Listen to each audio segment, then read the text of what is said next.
전날 밤 도착한 다카이치 총리를 백악관에서 맞이한 트럼프 대통령.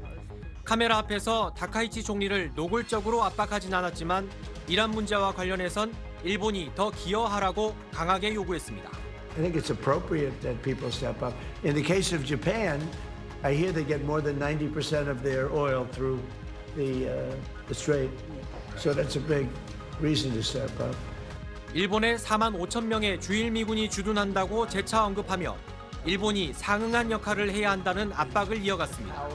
한 기자가 동맹국에 왜 전쟁 계획을 미리 말하지 않았냐고 하자 트럼프는 이렇게 답했습니다. Who knows better about surprise than Japan? Okay? Why didn't you tell me about Pearl Harbor? Okay? 2차 대전을 상기시킨 이 발언에 다카이치가 눈을 크게 뜨며 당황한 듯한 모습도 카메라에 잡혔습니다. 다카이치 총리는 이란의 행동을 비판하면서도 공개석상에선 미국의 요구에 대해 구체적인 언급을 피했습니다. そして我が国は周辺国に対する攻撃、ホルムズ海峡の実質的な閉鎖についてもこれは非難をし 이어진 비공개 회담이 끝난 후 기자들을 만난 다카이치는 안 되는 건 안 된다고 분명히 전했다고 밝혔습니다. ホルムズ海峡の安全確保ということは非常に重要だということでございました。ただ日本の法律の範囲内でできることとできないことがございますので、これについては詳細にきっちりと説明をいたしました。 당초 예정됐던 업무 오찬을 미국 측이 일방적으로 취소한 가운데 회담은 약 1시간 반 정도 이어졌습니다. 회담 후 미일 양국은 소형 모듈 원자로 건설 등이 포함된 일본의 대미 투자 2차 프로젝트를 발표했습니다. 총 730억 달러, 우리 돈 108조 원 규모로 지난달 발표된 1차 프로젝트의 2배가 넘는 규모입니다. 도쿄에서 SBS 문주모입니다. 벨기에 브뤼셀에서 유럽연합 정상회담이 어제 열렸습니다. 회담에 참석한 27개 국가 정상들은 트럼프 미국 대통령의 중동전쟁 지원 요청에 대해 하나같이 거부 의사를 거듭해서 밝혔습니다. 마크롱 프랑스 대통령은 격앙된 현재 상황에선 절대로 호르무즈 해협으로 해군을 보내지 않겠다던 입장을 유지하면서 며칠이라도 휴전하고 협상 기회를 마련하자고 요구했습니다. J'ai pu hier ensuite parler avec le président Trump et il a dans la nuit lui-même appelé à cesser tous ces bombardements et ces attaques contre les infrastructures civiles.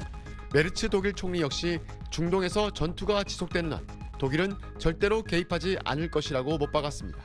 Dann allerdings sind wir auch im engen Austausch, nicht nur mit Israel, sondern auch mit den Golfstaaten, die auch auf Deutschland schauen und die ich besucht habe zu Beginn des Jahres. 전쟁 초기부터 가장 강하게 비판했던 산체스 스페인 총리는 이번 전쟁을 국제 규범을 위반한 불법이라고 규정하면서 비판 수위를 높였습니다. 골로프 슬로베니아 총리와 슈터커 오스트리아 총리 등 다른 EU 정상들도 미국의 지원 요청에 응하지 않겠다는 뜻을 분명하게 밝혔습니다. 트럼프 대통령은 자신의 요청을 거부한 유럽연합을 향해 나토 동맹 체제에 매우 실망했다며 나토 탈퇴 가능성까지 내비쳤습니다. 하지만 지난 1월 그린란드 사태 때와는 달리 EU 국가들이 아직까진 트럼프의 나토 탈퇴 압박에 크게 동요하지 않는 분위기입니다.